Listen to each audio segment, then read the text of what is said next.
สบายดียามค่ำเด้อจ้าพี่น้องมื้อนี้สะพายกามาซอยงานขึ้นบ้านใหม่พี่ดาวพี่น้องจ้าจะมื้อนี้จะเป็นมือมือเกียมเนาะมียังกับมาจับคอแมงกะรูนบ่ได้ไปหากับมาจับคอมันตกเลยมื้อนี้จะเป็นมือกะเกียมคองพี่น้องจ้ากะเกียมของกินมื้ออื่นจะเป็นมือขึ้นเฮือนขึ้นบ้านใหม่พี่น้องจ้ามื้ออื่นเดี๋ยวจะมาพามาชมบรรยากาศเด้อมื้ออื่นว่าจะเป็นจังใดพี่น้องว่าก็เจ้าเอิ้นอีหยังก็พระประเพณีเนาะประเพณีบ้านเฮาว่ามันจะเป็นจังใดพี่น้องจ้าก็เจ้าขึ้นเฮือนขึ้นบ้านใหม่มันจะเป็นจังใดพี่น้องมันจะคือกันบ่เด้อสบายสิมาถ่ายเบิ่งให้เบิ่งเด้อพี่น้องเด้อมื้อนี้ก็ถ่ายกะเกียมไปก่อนพี่น้องจ้ามาเปิดกันทั้งคน ตอนนี้กำลังเกียมอันนี้สะพาย มาซอยแม่ยาหมูมัดอันนั้นจะเป็นพักหยาค่ะพี่น้องหมักบอกหมักฝากพี่น้องจ้ะเกือบแล้วพี่น้องขึ้นไว้วาย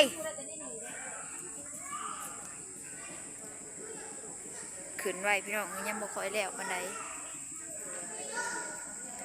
ขึ้นเอามือเอายามมันนี่ก็จะมีต้นเอียง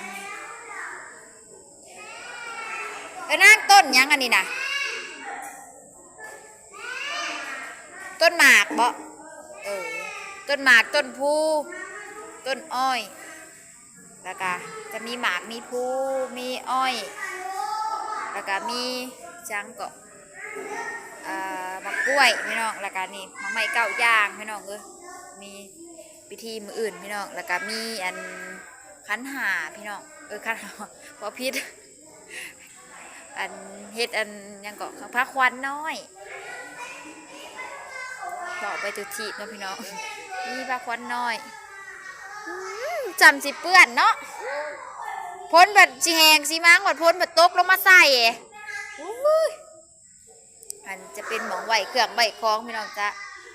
เมื่อกี้เราไปเฮ็ดพระควันน้อยพี่น้องบัดนี้ก็ได้เฮ็ดอันจะเป็นห้องน้ำเพิ่นพี่น้องจ้ะห้องน้ำน้อยห้องนี้จะมีห้องน้ำน้อยในโตพี่น้องอันนี้จะเป็นเขามาแบบรอบบ้านอันดินบัดดินอันพรมใหม่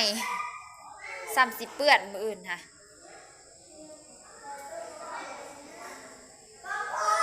เด็กๆเฮ็ดยังกันก็สิม่วนเนาะหยั่วอยู่สบายดีป้าลูกแน่เร็วๆ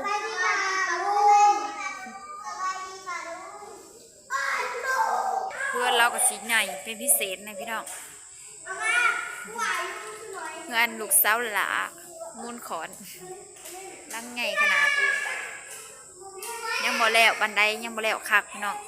แต่ว่าสิขึ้นเอามือเอายามเอาวันมันพี่น้องจ้า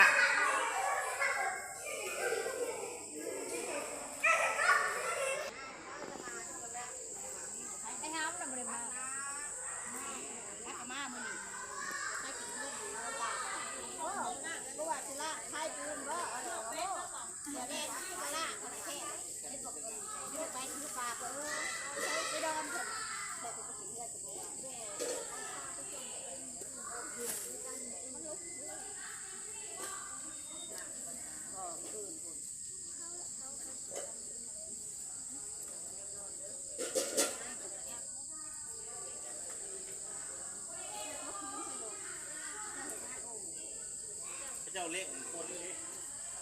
เล็กทั้งคน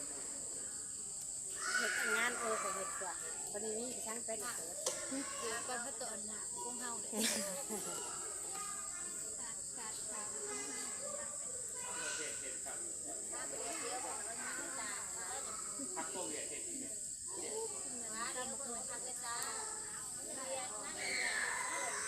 บัตรประชาชนบ่มีหมองกระโดดกระดิ่งท้ายถ้าว่างามทะเลกับงามแต่โอ้ยคันทามันเป็นนะคันทามันเป็นสิ่งยังก็งามแล้วแหละ เงินค่ะ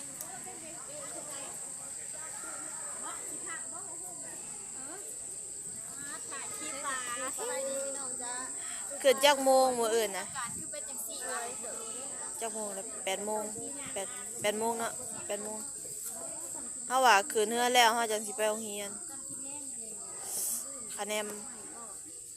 ช่วยหลาย จะ ค่ะ มาซะก่อนไปเบิ่งพ้นเงินเซ็งจบเซ็งซื่อมันกินกระดาษถอยใหม่เด้ โตกันไป ออกมาใหม่เฮ้ยว่าใหม่เงินเลยเขากันเห็นก็จะเฮ็ดใหม่อยากไปเพื่อน มีคนตกคลอง พาขวัญมาเป็นตัวคอง นี่เลยนั่นไปเมาปวดเมา พาขวัญน้อย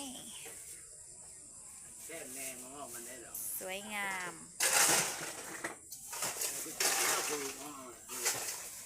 สวยงามมากตรงนี้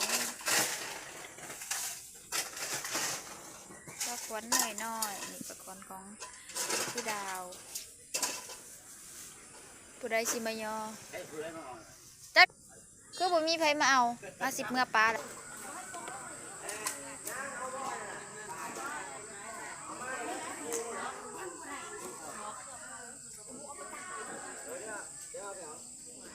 ปลาควันปลาเห็นยังกินมาคือเป็นตาแซ่บแท้มักเชื่ออุ้ยตายหมอค้างกันยังไม่สัดน้อย คนกับเฮียค้างพุ่นค้างพี่อยู่ น้ำหมูยาตะเลินแต่ตะเลิน มันหน่อยโพดแบนกับแบน80 บาทอันนี้ตึงต่างๆนะนี่เดี๋ยวว่าขั้นมือเดี๋ยวมาก็โอ้ตู้ธรรมดาตึงต่างๆ แนวม่วนมาสิ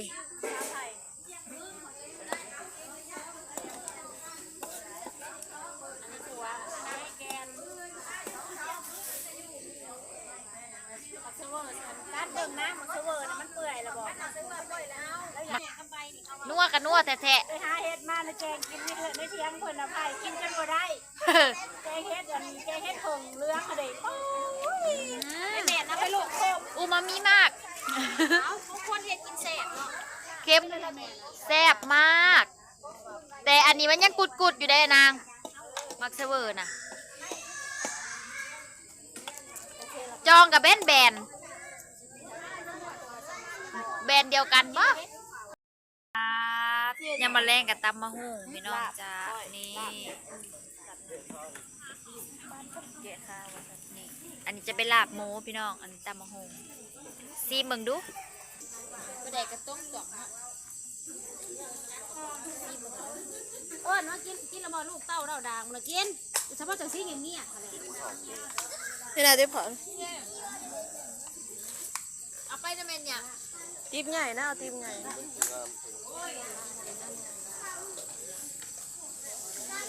พ่อก็กินซะปะ เจ้าจะกินอยู่ใส่บ่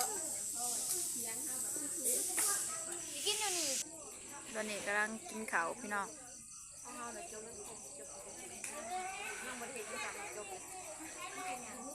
เอามันไล่นาทีเลยมันครบนาทีมันกินข้าวสิคะคุณไปรักกินข้าวอยู่บ้านมีไหมเราลดหุ่นใช่ไหมแน่ใจมันบ่ายเท่าไรค่ำไรได้นี่ ยายคนว่าไม่เอาลักกินของเฮ็ดยายบ่ล่ะ แล้วเราก็ทำถามว่าลดหุ่นบ่